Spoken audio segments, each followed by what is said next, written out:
রাধে রাধে বন্ধুরা, তোমরা সবাই কেমন আছো? আশা করছি তোমরা সবাই খুব ভালো আছো। আমার পরিবারের সবাই খুব ভালো আছে।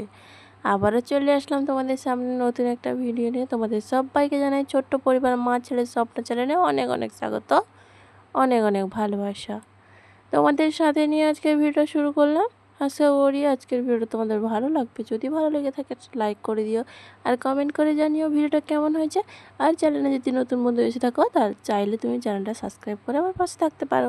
আর যারা প্রথম থেকে এই কাজটি করে রেখেছে তাদেরকে জানাই অনেক অনেক ধন্যবাদ, অনেক ভালোবাসা।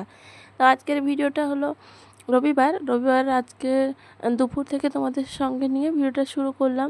তো সকাল থেকে অনেকটা কাজ ছিল কিন্তু তোমাদের দেখানো হয়নি, তাই তোমাদের সঙ্গে কোনো কাজেরই শেয়ার করিনি।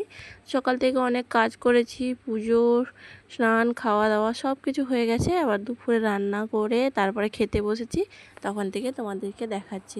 সেই যে তরকারি করেছি চিংড়ি মাছ দিয়ে, আর মাছের ঝোল করেছি খামালু আলু এটা দিয়ে, আর করেছি স্যালাড করছি। তো এই যে খাওয়া দাওয়া তো করে নিয়েছি, তারপরে আর কোনো ভিডিওর সামনে আর আসিনি। এখন এসেছি বিকেলে এই যে ঘরটা ঝাঁট দিচ্ছি। মেয়েকে একটু ডাক্তারের কাছে নিয়ে যাব, তাই জন্য তাড়াতাড়ি করে ঝাঁটটা দিচ্ছি। ওই যে দাঁতের ব্যথা হয়েছিল না ওই দাঁতের ব্যথাটা এখনও ভালো হয়নি, তো সেই জন্য মেয়েকে ডাক্তারের কাছে নিয়ে যেতে হবে। এদিকে কাজটাও চটপট করে নিচ্ছি। আর সকালে যে কাজগুলো করেছিলাম তার জন্য অনেকটা দেরিও হয়ে গেছে।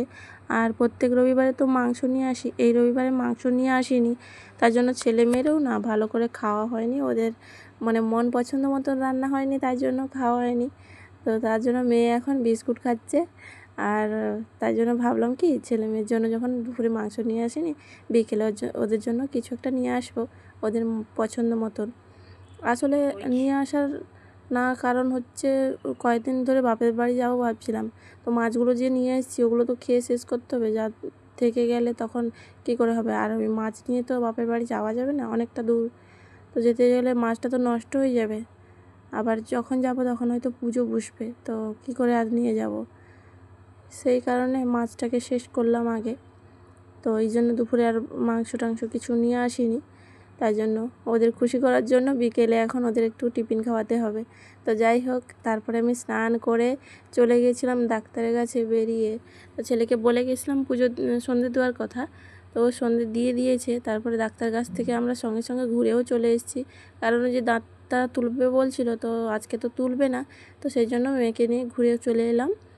ঘুরে এসে ভীষণ গরম লাগছে, সেটাই তোমাদের বলছিলাম যে কালকে দাঁতটা তুলবে। ছেলে সন্ধে দিয়ে বসেছিল, তারপর ওকে বললাম যে কী খাবি নিয়ে আসবি যা। তো একজন বলে ফুচকা খাবে, একজন বলে প্যাটিস খাবে।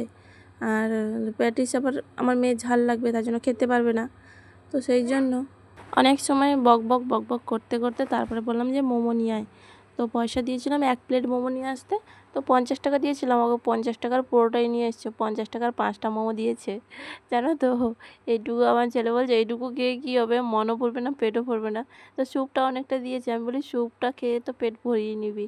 আর একটা চপও আনতে দিয়েছিলাম, ভাবছিলাম চপটা রাত্রেবেলা খাবো, কিন্তু ও তো গনগন করছে, তার জন্য ভাবলাম যে ওকে চপটা দিয়ে দেবো। তা ও চপটা আবার পুরোটা খেতে পারলো না, আমাকেও অর্ধেকটা দিয়েছিল। তো ওরা দুজন দুটো করে খাচ্ছে আর আমি একটা খাচ্ছি। খেয়ে দেখছি মোমোটা এমনিতে টেস্ট ভালো। আর মন পছন্দ খেতে চাইলে তো আর বেশি খেতে চাইলে তো আর সবসময় পারা যায় না। তো যাই হোক, এইভাবে ছোট্টখাট্টো করে ছেলে মেয়েকে খুশি রাখার একটু চেষ্টা করলাম। আমাদের নিম্ন মধ্যবিত্ত পরিবারে যেটা করা যায়, তো সেটুকুই চেষ্টা করলাম। তারপরে স্যুপটাও খেয়ে নিলাম, ছেলেকেও দিয়েছি, মেয়েকেও দিয়েছি, আমিও একটু খাচ্ছি। খুবই ভালো টেস্ট হয়েছে। আজকের ভিডিও এই পর্যন্ত। সবাই ভালো থেকো, সুস্থ থেকো।